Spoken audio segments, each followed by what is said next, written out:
Get Me a Library. Today's book that I'm reviewing is The Wicked Deep by Shea Ernshaw.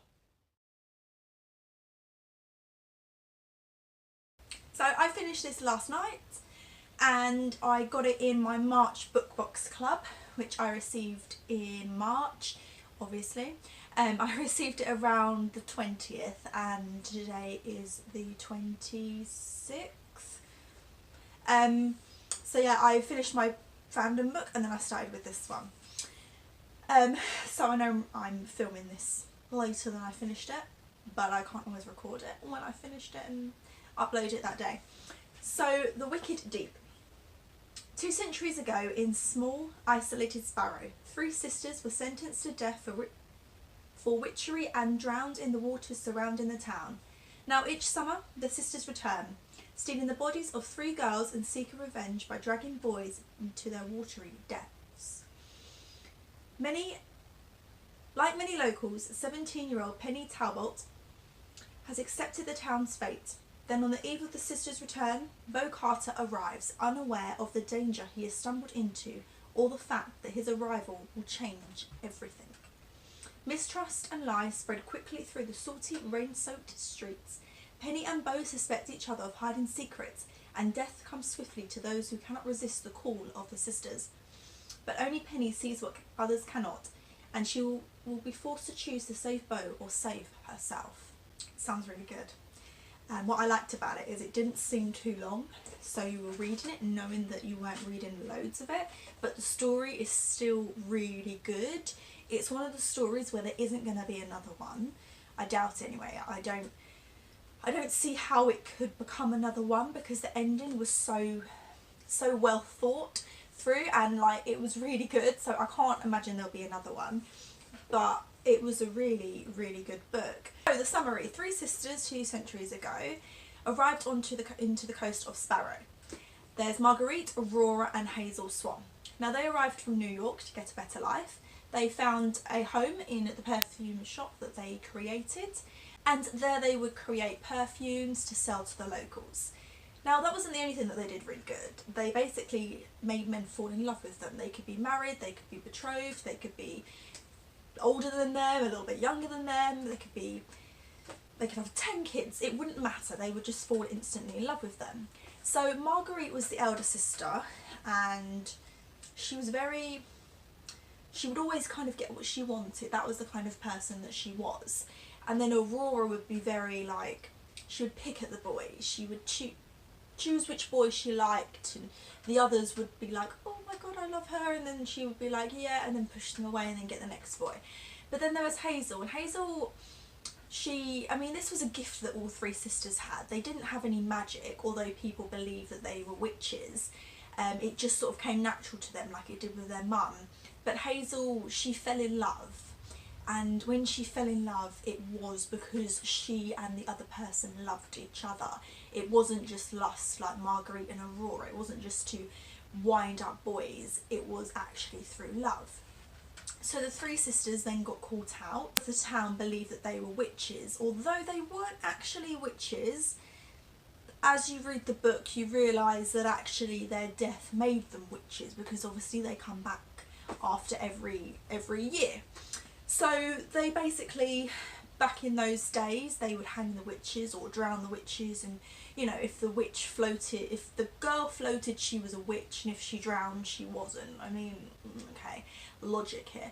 But they would literally tie stones to these girls, they would push them into the sea, and the same thing, if they floated they were witches, and if they drowned they weren't. So they left them, and that was it. So every year on the 1st of June it becomes swan season. So it doesn't say how many years it took for them to say it was swan season, and maybe it was a couple of years, but for 200 years on the 1st of June, which is actually their birthday, they would arrive onto the coast of Sparrow.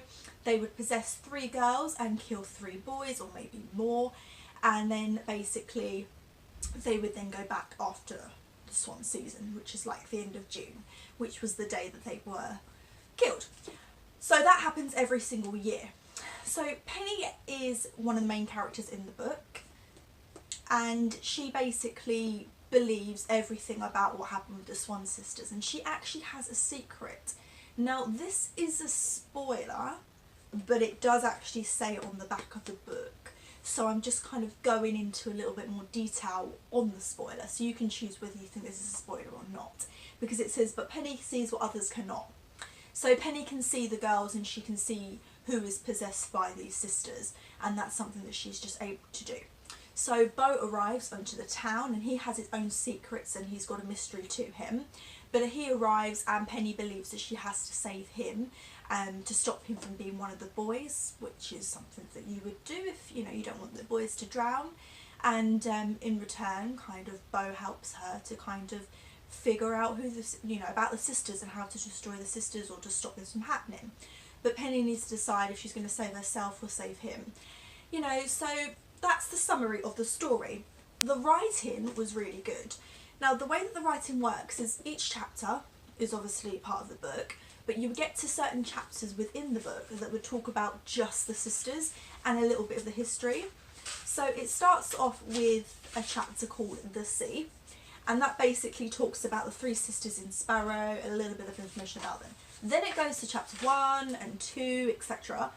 But in between you get other chapters, like this one is called A Song, because when swan season starts you hear a song and you hear that song throughout the swan season, and it's just basically the sisters singing and sisters calling.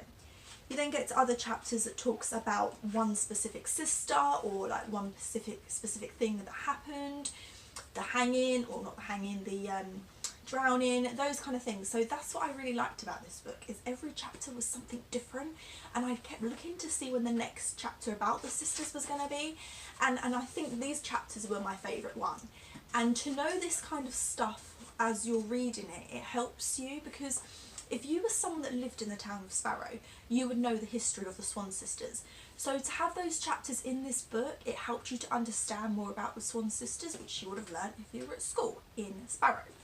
So Penny lives on this island, I forgot to add that to the summary, called Muir Island, and it's basically Sparrow is here, and it's just this moon kind of shaped island where the lighthouse is. It's part of the Sparrow community, but it's an island that her parents brought, so it's just her and her mother who lives there, because her father's not there anymore.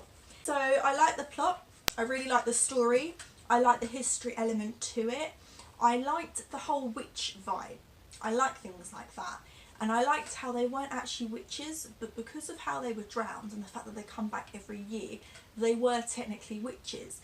But if they died naturally, they wouldn't have come back like this. So it's all a case of the town, actually made them witches when they weren't actually witches in the first place. So I really liked the plot, and I liked Penny and Beau, and her friends as well, Heath and Rose. I love the characters in the book. Within the book there are 7 characters that really stand out. So there are obviously the 3 Swan sisters, there is Penny, there is Beau. Then there's Rose, who's Penny's best friend, and a boy called Heath. They're like the main characters within the story, because pretty much every chapter has one of those characters within it, not including the little mini chapters about the sisters. So yeah, I really like the characters. I liked how the character developed at the end, the main characters. I really like the idea of the story with the characters. Overall, I really, really love this book. It has to be a 4 cups of tea for me, because I love this book. I tried not to read it so fast, because I knew that if I finished it, that was the end of it, because it's such a smallish book. But I love anything to do with mermaids. I don't necessarily like sea animals, because, I don't know, they're not on land or anything. But I love things with the sea. I love mermaids, I love sirens and pirates and like that. But this had the history element to it as well with the witches. I really, really enjoyed this book, and I hope that you enjoy it too. Yeah, so it's a really, really good book. And I like something that was inside the book as well.